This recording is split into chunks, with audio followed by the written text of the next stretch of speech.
Саламатсыздар урматтуу мекендештер. Бүгүн сиздерге жеткизүүчү маалыматыбыз билим берүүдөгү кызыктуу маалыматтардын кээ бири менен сиздерди тааныштырабыз. Демек, алдыңкы мүнөттөрдө билим берүүдө кандай кызыктуу окуялар болгондугу жөнүндө сиздер менен маалымат бөлүшөбүз.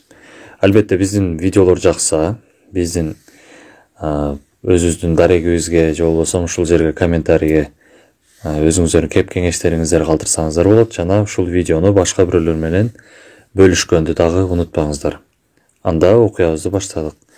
Биринчи, Японияда окуучулар мектепке кирерде бут кийимин чечишет. Мектептерде окуучулардын бут кийимин чечишинин бир нече себептери бар. Биринчи себеп албетте тазалык. Япон мектептеринде Кореядагыдай кароолчу жок. Окуучулар тазалоо иштерин жүргүзүшөт. Өз мектебин тазалаган окуучулар дагы булган боонун жолун издешүүдө. Ушул сыяктуу кырдаалдар окуучулардын тең укуктуулук түшүнүгүн жакшыртат. Экинчи, Индиянын экинчи чоң шаары Лакнаудагы Монтессори мектеби дүйнөдөгү эң көп окуучу окуган мектеп. Бир эле мезгилде 32 000 окуучу сабакка барат. Үчүнчү окуя. Италиянын Турин шаары дүйнөдөгү эң кичинекей мектеп менен мактанат. Мектепте бир окуучу жана бир мугалим бар. Төртүнчү. Үй тапшырмасынын көпчүлүгү кытайлык окуучуларга жүктөлөт. Окуучулар жумасына 14 саатын үй тапшырмасына сарпташат. Бешинчи. Бразилияда балдардын энелери менен болгон байланышына чоң маани берилет. Окуу таңкы саат 7-де башталып, түштө аяктайт. Бардык окуучулар мектепте апасы менен түшкү тамактануудан кийин үйүнө кетишет. Алтынчы. Нидерландияда 4 жашка толгон ар бир бала мектепке сөзсүз жазылат. Демек, Нидерланд өлкөсүндө мектепке 4 жаштан баштап бара башташат экен. Сегизинчи. Мугалимдик оңой кесип эмес.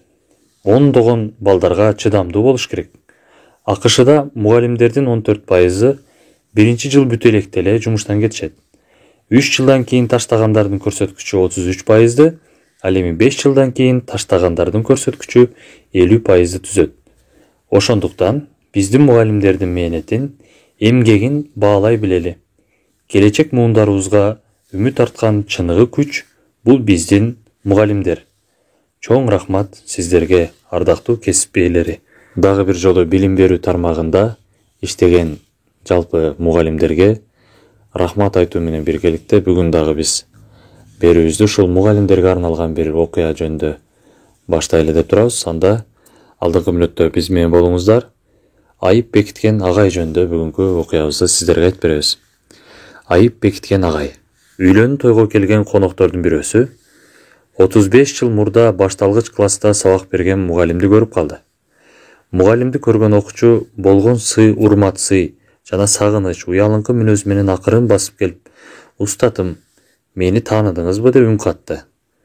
Карыган устат, "Жок уулум" деп жооп кайтарды. Окуучу устатына угулуп-угулбас үнү менен "Кантип жок?" деп дагы бир ирет кайрылды.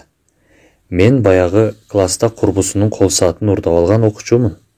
Ошол курбум саатын жоготуп ыйлаганда окуучулардын баарын чөнтөгүн текшерүү үчүн бир сапка тизилүүбүздү талап кылгансыз.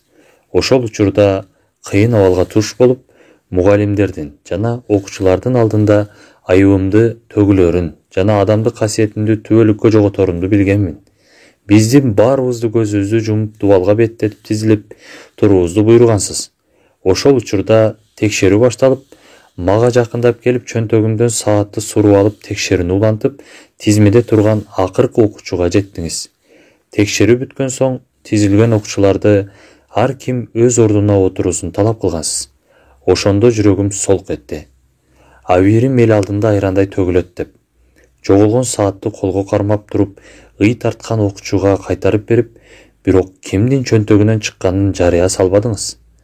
Канча жылдар бою ошол мектепте билим алдым.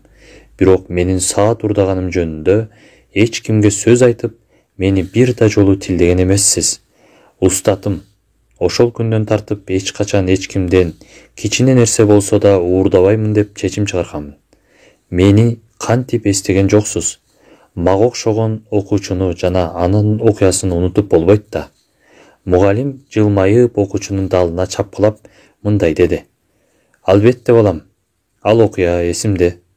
Ошол күндө силерди тизип, көзүңөрдү жумдуруп, уурулукка шектелген баланы элге шерменде кылбайын деп текшерүүгө алгам.